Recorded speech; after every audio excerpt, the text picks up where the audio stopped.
نبی صلی اللہ علیہ وسلم کے قربانی کے جانور کی خوبیاں کیا تھیں؟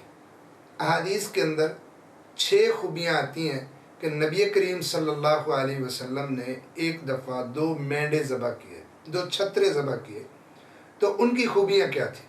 تو آج صرف ہم یہ بات کریں گے کہ اگر کوئی بندہ یہ سنت پوری کرنا چاہے کہ میں وہی جانور، وہی صفات والا جانور قربانی پر ذبح کروں گا جو رسول اللہ صلی اللہ علیہ وسلم نے کیا تھا، تو اس کے لیے آپشن اور موقع موجود ہے کہ وہ جانور ڈھونڈے جس کے اندر یہ ساری خوبیاں موجود ہوں، 6 قسم کی، اور پھر وہ ذبح کر دے۔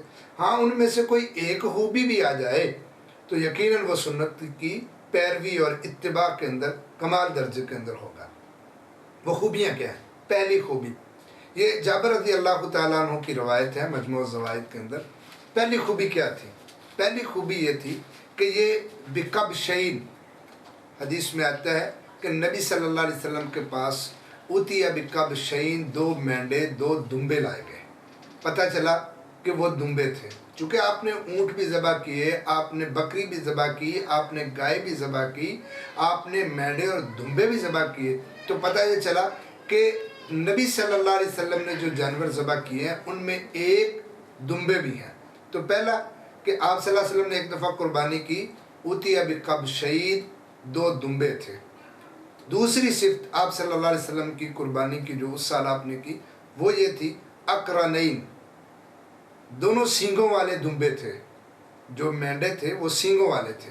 اور تیسری خوبی املحین، کہ وہ چت کبرے تھے، مطلب سفید اور اس کے اندر سیاہ رنگ موجود تھا، اس طرح کی رنگت کا وہ جو مینڈا تھا۔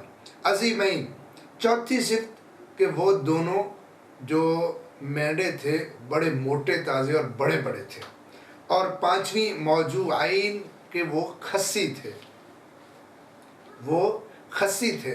اور چھٹی جو شرط نبی صلی اللہ علیہ وسلم کے جانور کے اندر پائی جاتی تھی وہ یہ تھی، ابو داؤد شریف میں ہے کہ ینظر فی سواد ویأکل فی سواد ویمشی فی سواد، یعنی آنکھیں، منہ اور اس کی ٹانگوں کے نیچے والے پاؤں، منہ، آنکھیں اور پاؤں وہ سیاہ تھے، باقی جو پورا جسم تھا وہ چت کبرا تھا، اس کے اندر سیاہی اور سفیدی موجود تھی، لیکن منہ، آنکھیں اور پاؤں یہ سارے کے سارے سیاہ تھے۔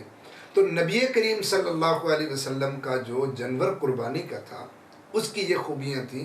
ایک بار آپ نے کئی بار اونٹ ذبح کیے، جیسے حجۃ الوداع کے موقع پر آپ صلی اللہ علیہ وسلم نے 100 اونٹ قربان کیے، جس میں سے 63 اونٹ آپ صلی اللہ علیہ وسلم نے اپنے ہاتھ سے ذبح کیے، اور باقی جو تھے وہ حضرت علی رضی اللہ تعالیٰ عنہ نے نحر فرمائے تھے۔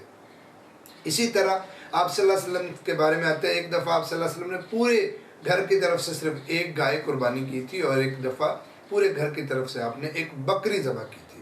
معلوم ہوا کہ نبی صلی اللہ علیہ وسلم نے مختلف قربانیاں کی ہیں، مگر ایک دفعہ قربانی جب کی اس قربانی کی یہ خوبیاں تھیں۔ اگر کوئی سیم یہی خوبیوں والا جانور ڈھونڈ کے وہی قربانی کرے تو یقیناً رسول اللہ صلی اللہ علیہ وسلم کی اتباع میں اسے کمال درجہ حاصل ہوگا۔